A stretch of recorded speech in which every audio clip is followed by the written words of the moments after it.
Assalamualaikum warahmatullahi wabarakatuh. Perkenalkan, nama saya Nur Jamila, salah satu mahasiswa agroteknologi Universitas Bangka Belitung. Di sini saya akan menjelaskan beberapa informasi yang telah saya ketahui mengenai analisis mutu biji kedelai yang merupakan salah satu mata acara praktikum ilmu dan teknologi pasca panen. Tanaman kedelai atau yang biasa disebut Disinmax merupakan salah satu komoditas pangan bernilai gizi tinggi karena kandungan protein yang tinggi dan lemak yang rendah kolesterol. Kebutuhan terhadap kedelai semakin meningkat dari tahun ke tahun, tetapi tidak diimbangi dengan produksi kedelai di dalam negeri. Hal ini menyebabkan pemerintah harus mengimpor kedelai untuk memenuhi kebutuhan di dalam negeri.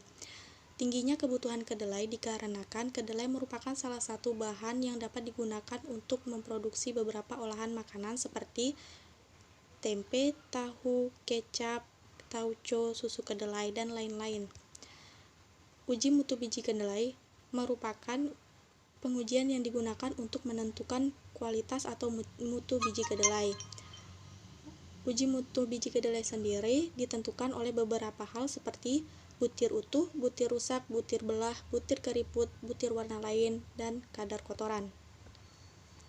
Telah disajikan tabel standar mutu biji kedelai menurut SNI, yang mana persyaratan mutu biji kedelai tersebut terdapat 4 tingkat. Tingkat pertama merupakan biji kedelai dengan mutu yang paling baik. Hal ini ditandai dengan kadar air hanya mencapai 13%, butir belah 1%, butir rusak 1%, butir keriput 0%, butir warna lain 1%, kemudian kadar kotoran 0%. Faktor yang mempengaruhi mutu biji kedelai. Rendahnya mutu dan daya simpan biji kedelai dikarenakan kurang maksimalnya penanganan saat proses panen hingga pasca panen seperti pengangkutan dan penyimpanan. Kedelai dipanen dalam umur yang kurang, maka kadar air akan tinggi sehingga biji akan mengerut setelah dilakukan pengeringan dan menurunkan mutu biji kedelai. Saat di dalam penyimpanan, kedelai tersebut masih mengalami respirasi yang mana akan menyebabkan timbulnya panas dan menaikkan kadar air di dalam biji tersebut.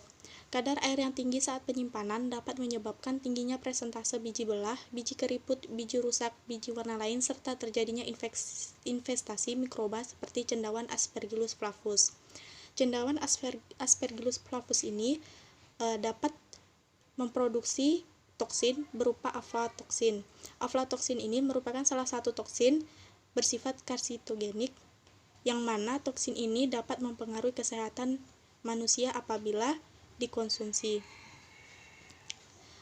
Gejala yang dapat ditimbulkan oleh keracunan aflatoksin ini dapat berupa mual ataupun muntah, dan apabila dapat terjadi secara terus-menerus ataupun dalam jangka waktu yang panjang akan menyebabkan kanker hati ataupun kematian.